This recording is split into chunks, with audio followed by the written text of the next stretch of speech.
नमस्कार मंडळी. तर आज आम्ही आलो दापोली तालुक्यातील देवाचा डोंगर ह्या ठिकाणी. इथे महादेवाचं स्वयंभू मंदिर आहे आणि खूप छान असं मंदिर आहे.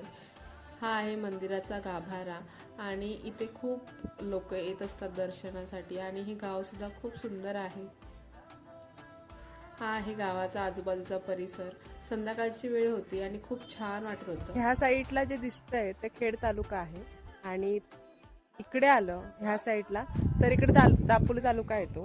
त्याच्यानंतर ह्या साईडला मंडणगड तालुका येतो आणि मंदिराच्या पलीकडच्या साईडला आहे तो महाड तालुका येतो. तर पूर्ण 4 तालुक्यांनी हे गाव आहे, 4 तालुक्यात विभागलेलं हे गाव आहे आणि डोंगरावर हे मंदिर आहे आणि हे स्वयंभू मंदिर आहे, त्याच्यामुळे खूप जास्त प्रसिद्ध आहे आणि नवसाला पण पावतं असं म्हणतात.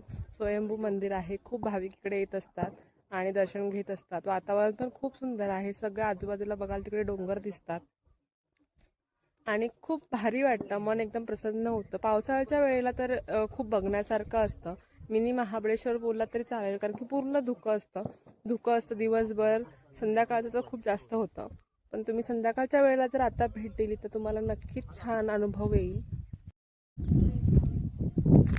ट्रेनचा आवाज येतोय, खूप जास्त शांतता आहे आणि इतका छान थंडगार वारा सुटलाय आणि व्ह्यू बघा तुम्ही,